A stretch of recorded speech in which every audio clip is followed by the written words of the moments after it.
3월 22일 화요일 알기 쉬운 기독교 교리 57번째 시간입니다. 오늘은 성찬에 대하여서 말씀을 드리고자 합니다. 성찬은 유월절과 연관이 되어져 있습니다. 구약의 유월절이 신약에서 예수 그리스도의 유월절 양 대심으로 다 성취되어진 것을 기념하는 것이고 그것을 따라서 은혜를 얻는 것이에요. 다시 말하면 구약시대에 유월절이 있죠. 이스라엘 백성들이 가장 중요하게 생각하는 절기죠. 이 유월절의 유래가 그렇지 않습니까? 이스라엘 백성들이 애굽에서 종살이를 할 때에 하나님께서 그 백성들을 구원하시기로 작정하시고 모세를 보내서 그 백성들을 애굽에서 이끌고 나오기를 원하셨는데 애굽의 바로는 왕이라는 뜻이죠. 바로가 이것을 거절해요. 그래서 하나님께서 이제 재앙을 그 땅에 내리시는데 9번째 재앙까지 이 바로가 받아들이지 않습니다. 처음에는 승낙했다가 또 번복해서 풀어주지를 않았지요. 그런데 10번째 재앙에는 이스라엘 백성들을 풀어주었어요. 그 10번째 재앙이 무엇이냐 하면 바로 죽음의 재앙입니다. 어떤 재앙이냐 하면 이제 그 죽음의 재앙이 이 애굽의 땅에 내리게 되어지면 왕실로부터 시작하여서 왕과 신하들 그리고 온 백성들이 이르기까지 큰아들 이 장자들이 모두 다 그날 밤에 죽는 거예요. 그리고 가축들까지도 초태생 처음 태어난 이 가축들은 그날 밤에 다 죽는 겁니다.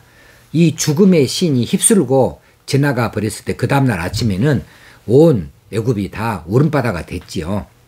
그런데 그날 저녁에 이스라엘 백성들이 이 애굽 땅에 살고 있기 때문에 이들은 구별되어야 됐거든요. 이들이 구별되어져서 그래야 죽지 않고 살아나니까. 그래서 하나님께서 모세를 통하여 그 백성들에게 지시를 하잖아요. 너희들은 오늘 저녁에 어린 양을 잡아서 그 피를 너희들이 사는 집의 문설주에 발라라. 그러면 죽음의 신이 그 집을 이스라엘 백성들의 집이죠. 집을 넘어간다. 침범하지 않고 넘어간다. 죽이지 않고 넘어간다. 넘어간다는 뜻에서 유월이라는 말이 나온 거죠. 그래서 이스라엘 백성들은 그날 저녁에 죽지 않고 다 살아났습니다. 그리고 그 다음날 이제 애굽의 바로는 이 어마어마한 재앙을 보고서야 어쩔 수 없이 이스라엘 백성들을 이제 해방을 시켜주어서 이스라엘 백성들이 이제 애굽 땅을 떠나서 구원의 시작을 받게 된 것이죠. 그래서 이 유월절은 구원을 의미합니다. 이스라엘의 구원이고 또 구원의 시작이기도 하고 그리고 나중에 완전한 구원을 예표하기도 하는 이런 일이 되어졌지요. 그래서 이 구약의 유월절이 하나님과 이스라엘과의 이 관계에서 그 계약관계 언약에서 구체화되어지고 이루어진 것이 바로 예수 그리스도의 십자가에서 이루어진 것이죠.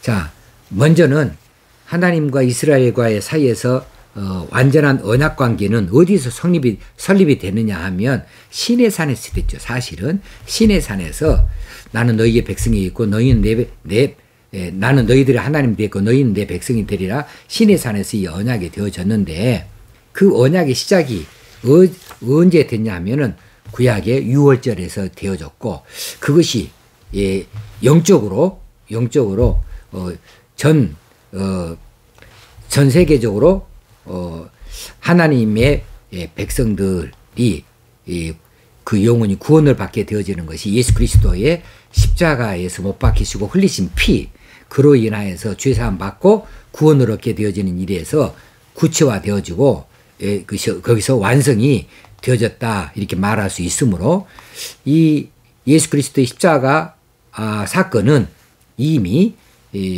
구약의 유월절에서 이미 예표되어졌다 이렇게 말할 수 있겠습니다.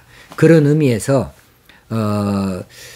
이 세례 요한이 예수님을 소개할 때에 보라 세상 죄를 지고 가는 하나님의 어린 양이로다. 이 어린 양은 유월절 어린 양을 가리킨 거예요. 세상 죄를 지고 가는 하나님의 어린 양이다. 이렇게 소개한 것이죠. 자, 이 언약의 기념이 바로 성찬입니다. 그래서 성찬의 요소는 지난번에 말씀드린 대로 떡과 포도주이죠. 떡은 무엇을 상징한다고 그랬죠? 찢기시고 부활하신 주님의 몸을 상징한다 했고, 포도주는 뭘 상징한다 했어요? 그 색깔부터 피를 나타내죠.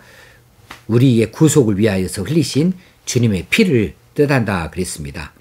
그래서 우리가 성찬식에서 떡과 포도주를 먹는 이 일은 믿음으로 예수 그리스도의 몸과 피를 먹는 것을 뜻하고, 이것은 결국은 그리스도와 연합하는 것을 의미한다. 이렇게 할 수 있겠습니다.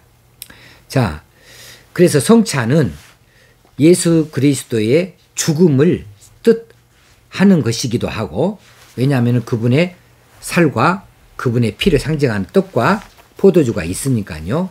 그 죽음을 뜻하는 것이고, 또 성찬에 참여하는 사람들은 그것을 먹고 마심으로 그리스도의 죽음에 동참한다.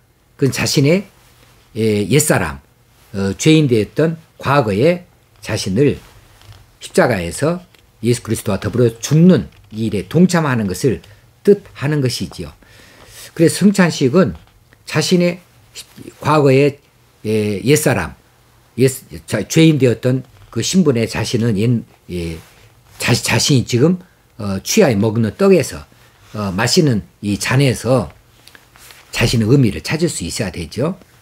그리고 그 일은 나중에 결국은 하나님의 백성이 되어주고 하나님 나라를 살게 되어지는 축복의 시작이 되어진 거죠. 예수 그리스도의 십자가 보혈을 통하여서 하나님의 자녀 백성이 되어지는 것이니까 그것은 축복에 동참하는 것도 뜻하고 있는 것입니다. 자, 그래서 예수 그리스도의 죽음과 부활이 내 구원을 위해서 있게 되어졌으니까 그것을 상징하는 떡과 잔을 먹으면은 모든 구원의 약속이 내 것이 되어진다는 것을 다시 한번 확인하는 거죠. 다시 즉 말하면 성찬은 그리스도와의 신비한 연합을 뜻한다. 그리스도가 나와 함께 있다. 나와 그리스도가 연합되어진다. 이것은 굉장한 사건이에요. 사실은 이 그리스도와 연합은 우리가 쉽게 이해할 수 없는 겁니다. 그래서 신비한 연합이다 이렇게 말합니다. 그리스도와의 신비한 연합이 가장 뚜렷하게 나타나는 것이 뭐냐면은 성찬식이에요. 성찬식을 통해서 이 신비한 연합, 미스티카 유니오 이렇게 말하죠. 훨씬은 유니오 미스티카 이렇게 말하는데, 그것이 신비한 연합이 실제적인 연합으로 유니오 리알리스, 실제적인 연합으로 나타나는 것이죠. 그래서 실제로 그리스도와의 연합해서 한 몸을 이루고 한 뼈를 이루어서 자라가는 것을 말합니다. 자, 이 성찬식의 효과가 지난번에 살핀 대로 은혜의 수단이라고 있습니다. 은혜의 수단 두 가지라고 했죠. 말씀과 성례. 성례는 세례식과 성찬식이라고 그랬어요. 그래서 은혜의 수단으로서의 성찬의 효과를 살펴보고자 합니다. 자, 성찬은 독립적인 은혜를 가져오는 것이 아니다. 성찬식 했다고 해서 그냥 그것 자체가 은혜가 되는 거 아니다. 떡을 먹고 잔을 마시는 것이 그냥 은혜를 가져오는 것이 아니다. 독립적으로 그런 수단이 되는 것이 아니다. 그럼 무엇으로 가능하냐? 말씀을 통하여서요. 말씀으로 받은 은혜를 통하여서 말씀으로 받은 은혜를 성찬식을 통하여서 강화한다는 거예요. 강화한다. 동일한 은혜입니다만은 그 은혜를 성찬식에서 강화하고 있다라고 하는 거예요. 그러므로 성찬은 말씀 없이는 은혜의 수단이 못 된다고 지난번에도 말씀드렸죠. 성찬은 말씀이 없이는 은혜의 수단이 못 된다. 말씀과 반드시 동반해야 된다. 이 성찬은 그리스도와의 연합을 가장 힘있게 확증시켜주는 것이기 까닭에 우리에게 은혜가 되어지는 거예요. 아, 나는 구원의 백성이다. 아, 나의 죄는 사함받았다. 아, 예수님 나를 위해서 죽으셨다. 아, 그러므로 내가 하나님의 백성이다. 이렇게 확인하고 확증을 시켜주는 힘 있는 은혜의 수단이 되어지는 거죠. 그런데 로마 교회, 로마 캐톨릭 교회나 영국의 성공회나 루터파에서는 이 성례에서 주입 은혜가 동반한다고 말해. 이 말은 뭔 말이냐 하면 성찬에서 혹시는 미사에서 그것을 떡과 잔을 먹고 마시게 되어지면 그것이 바로 구원이라고 하는 거예요. 그 자체가 구원이라고 하는 은혜를 주입한다. 그냥 갖다 부어 주어버린다. 이렇게 말하는 거죠. 구원의 필수적인 요소가 바로 성찬이에요. 그래서 캐톨릭교회 오늘날의 성당에서도 성찬이 그래서 매주 성찬식을 하는 거예요. 구원의 필수적이에요. 그래서 이 성찬에 참여하는 사람의 신앙 여부에 의해서 구원이 결정되는 것이 아니라 이 성찬에서 성찬 자체가 주입 은혜가 들어있으니까 이것을 행하고 먹고 마시기만 하면 은혜가 필연적으로 들어오게 된다. 자연적으로 들어오게 된다. 이렇게 믿는 것이죠. 그러니 이 성찬을 받는 사람은 다 죄가 없어지고 은혜를 받는다. 구원의 백성이 된다. 그렇게 하니까 그냥 공교회 안에서 이루지 아니하고 죽어가는 사람 있으면 누구든지 가서 성찬을 베풀어 가지고 그 사람 죄를 없이 하고 구원을 주입한다.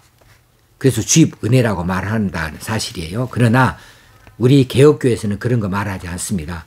개혁교회는 믿음으로 받는 자만이 은혜를 받는다고 말하지요.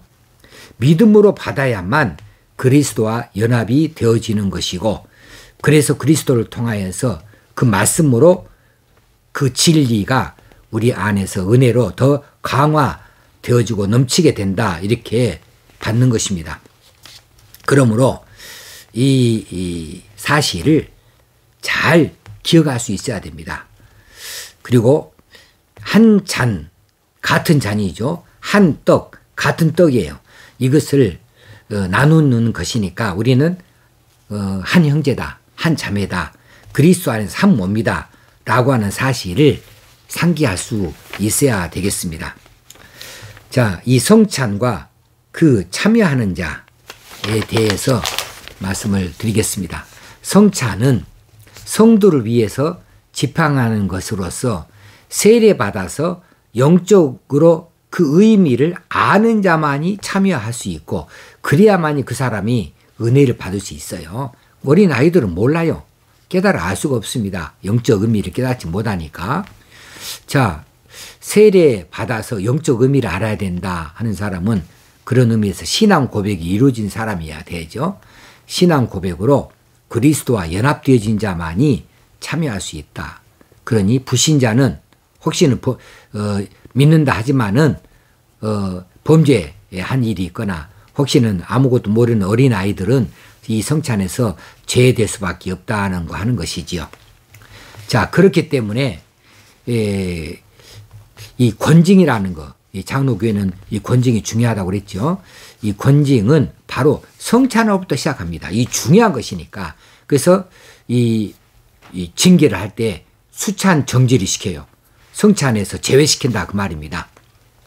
그래서 칼빈은 성찬 베푸는 것이 은혜와 감격의 자리이기도 했어요. 그렇지만은 칼빈에게 있어서는 그것이 투쟁의 자리이기도 했다. 어떤 의미에서 그러냐 하면 성찬식만 되어지면 칼빈이 시장으로 있는 제네바 시의 시의회 의원들이나 시장들 중에서 참석해서 안 될 사람들이 이 성찬식에 참여하러 온단 말이에요. 그러니까 그 자리가 칼빈의 투쟁의 자리입니다. 그 사람들을 강제로 추방했어요. 안 돼. 당신들은 안 돼. 성찬 참여해서 안 돼. 할 수가 없어. 부당한 자가 성찬에 참여함으로 주의 몸을 더럽힐 수 없다고 하는 것이 이 칼빈의 확신이었거든요. 그래서 이 성찬의 자리가 칼빈에게서는 투쟁의 자리예요. 그리고 성도들에게는 은혜의 자리고 감격의 자리인 것이죠. 그만큼 이 성찬을 중요시했고 은혜 받는 방편으로 삼았다고 하는 거죠. 그래서 회개하지 아니하고 성찬에 참여해서 떡과 잔을 마시는 사람은 자신의 죄를 먹고 마시는 것이다 라고 해서 그 사람의 신앙이 병들게 되어져요. 그래서 이것을 우리가 금하고 있는 것이죠. 자, 저희 교회에서 다음 주일 3월 27일 주일에 성찬식을 갖습니다. 오늘 이 말씀을 듣는 이들이 이 성찬식을 의미 있게 참여할 수 있게 되어지면 좋겠습니다. 오늘 하루도 하나님께서 기뻐하시는 날로 우리가 은혜 안에서 감사로 기쁨으로 사십시다. 감사합니다.